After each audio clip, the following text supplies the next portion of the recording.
12월 19일 아침 저희들에게 주시는 하나님 말씀은 누가복음 19장 41절로 48절까지 말씀입니다.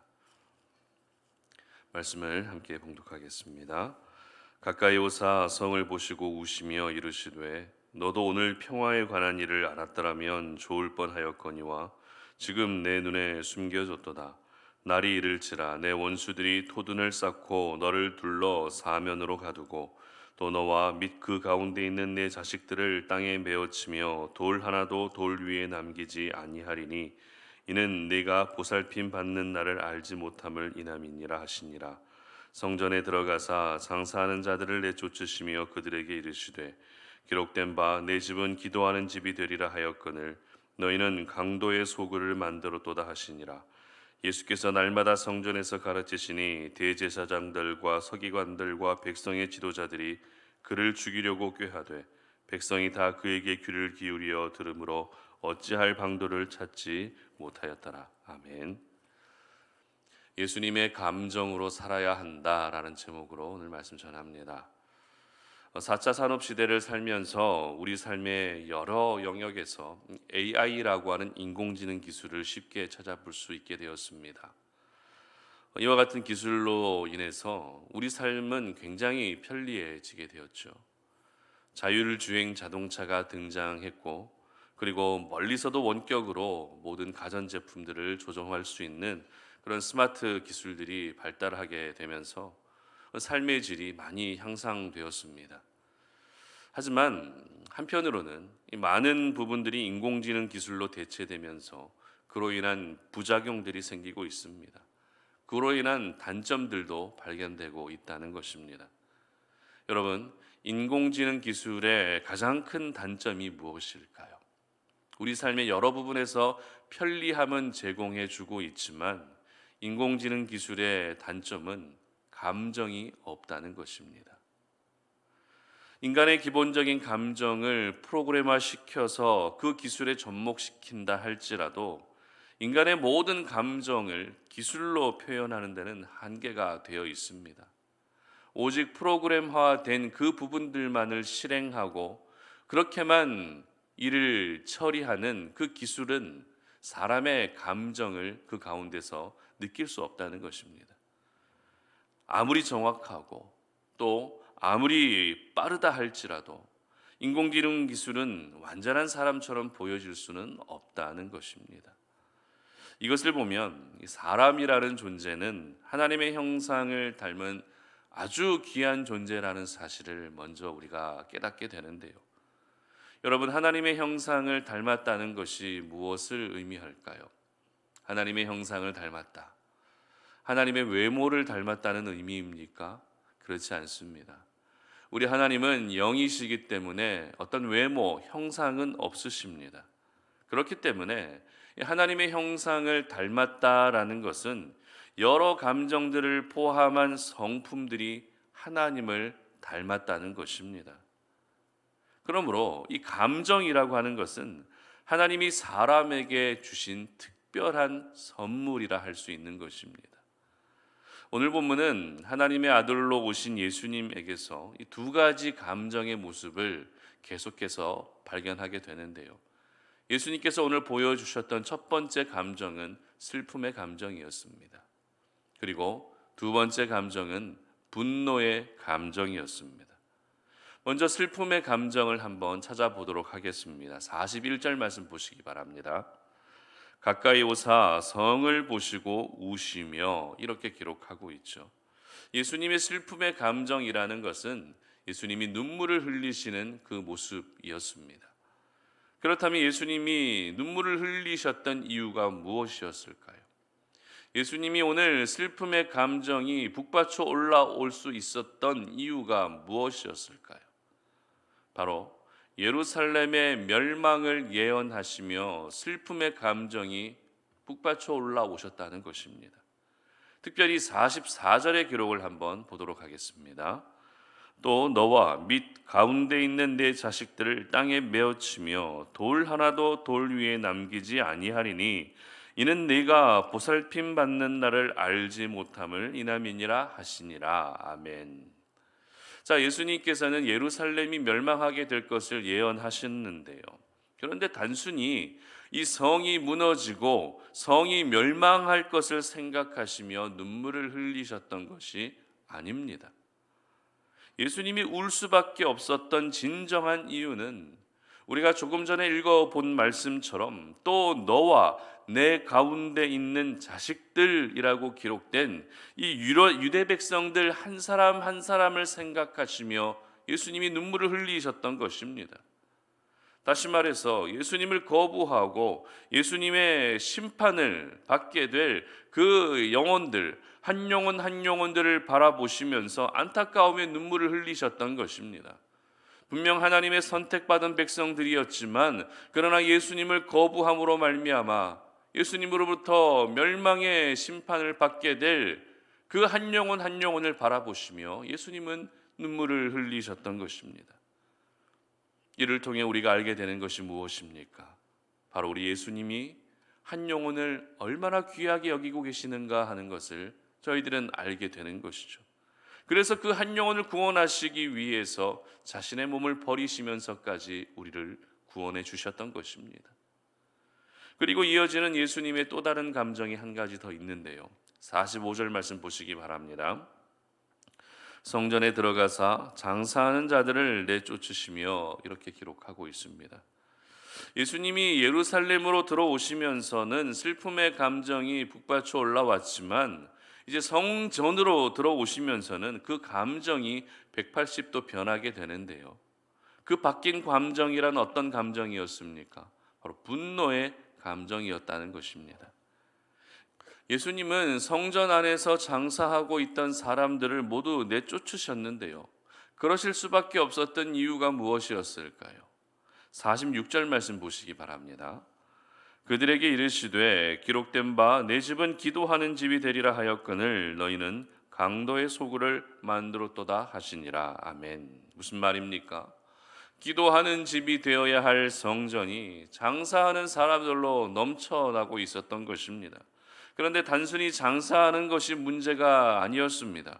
그보다 더 심각한 문제는 사람들에게서 부당한 이익을 취하는 강도와 같은 수법으로 장사를 하고 있었기 때문에 예수님은 오늘 그들의 모습을 보시며 분노하셨던 것입니다.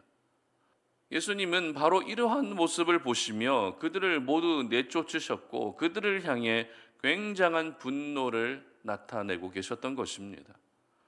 여러분, 하나님의 아들로 오신 예수님이 이렇게 울기도 하시고 이렇게 분노하기도 하시는 모습을 보시면서 어떤 생각이 드십니까?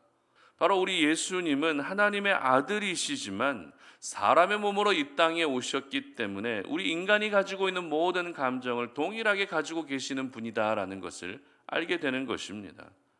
슬픈 현장을 보시면서는 울기도 하시고 그리고 화가 나고 분노가 나는 현장을 보시면서는 또 분노하시는 그 감정이 우리의 감정과 크게 다르지 않다라는 것을 저희들은 깨닫게 된다는 것입니다. 그런데 여기서 중요한 것이 한 가지 있습니다.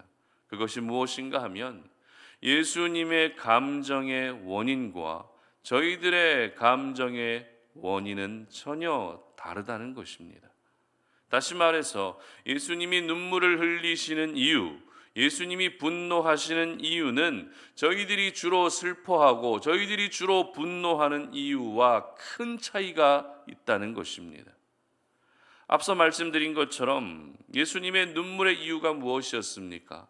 한 영혼을 생각하시며 우셨다는 것입니다. 그리고 예수님의 분노의 이유는 성전을 더럽히고 있는 강도와 같은 사람들을 보시며 분노하셨습니다. 이처럼 예수님의 감정을 결정하는 것은 이 땅의 일들이 아니었던 것이죠. 예수님은 언제나 하늘의 일들로 인해 분노하셨고 하늘의 일들로 인해서 슬퍼하기도 하셨던 것입니다. 그렇다면 저희들의 감정을 결정하는 요소들은 주로 어떤 것들입니까요? 오늘 여러분을 슬프게 하는 이유는 주로 어떤 것들이십니까? 여러분을 분노하게 하는 것들은 주로 어떤 것들이시죠? 아마도 많은 분들이 이 땅의 일들로 인해 그 감정이 결정되고 있다 해도 우리는 부정할 수 없을 것 같습니다. 기도하면서는 눈물이 잘 나지 않습니다. 나의 죄를 생각하면서는 눈물이 잘 나지 않는데 슬픈 드라마를 보면서는 그렇게 눈물을 많이 흘릴 때가 있다는 것이죠. 화가 날 때는 또 어떻습니까? 누군가 나에게 피해를 주면 그때 분노가 오른다는 것이죠. 내가 어떤 피해를 겪어야, 내가 어떤 억울한 상황을 당해야 그때 우리는 분노하게 된다는 것입니다. 그리고 여러분의 기쁨을 결정하는 요소는 주로 어떤 것들이십니까? 나에게 좋은 일들이 생겨야 한다는 것이죠. 나한테 좋은 일들이 생기거나 내 자녀들, 내 남편에게, 내 가족에게 좋은 일이 생겨야 그때 우리는 기뻐하게 된다는 것입니다. 이처럼 저희들은 눈물을 흘리고 분노하고 기뻐하게 되는 모든 감정의 이유가 대부분 이 땅의 일들로 인해 결정되고 있습니다. 물론 저희들은 연약하고 또 죄성을 가지고 있는 사람들이고 우리가 살고 있는 현장이 이 세상 속이기 때문에 이 땅의 일들이 가장 우리의 피부에 와닿는 것은 사실입니다. 하지만 우리는 어떤 사람들입니까? 예수님을 영접한 하나님의 자녀가 되었기 때문에 우리 안에는 성령님이 내주하고 계십니다. 그러므로 오늘도 우리가 성령의 이끌림 바 되고 성령으로 인도함을 받는 삶이 저희들의 삶이 되어야 한다는 것이죠. 그렇게 성령의 이끌림 바 되어 살아가게 되면 성령 하나님은 우리의 생각을 주관하실 뿐만 아니라 우리의 모든 말들도 주관하시고 우리의 감정들까지도 주관하시게 되는 것입니다. 다시 말해서 이 땅을 살아갈 때에 하나님의 마음을 가지고 살아가게 되는 것입니다. 그럼 당연히 저희들은 이 땅의 일들로 슬퍼하고 이 땅의 일들로 분노하게 되는 것이 아니라 죽어가고 있는 한 영혼 한 영혼을 바라보며 슬퍼하게 되는 것이죠. 그리고 성경적이지 않은 교회의 모습을 보면서 우리는 거룩한 분노를 나타내게 되는 것입니다. 이것이 바로 하나님의 자녀들이 가져야 할 건강한 감정이고 또 예수님의 감정인 것입니다. 그러므로 오늘 이 아침에 여러분 기도하실 때 내가 그리스도 예수의 마음을 품고 살아갈 수 있도록 그렇게 기도할 수 있기를 바랍니다.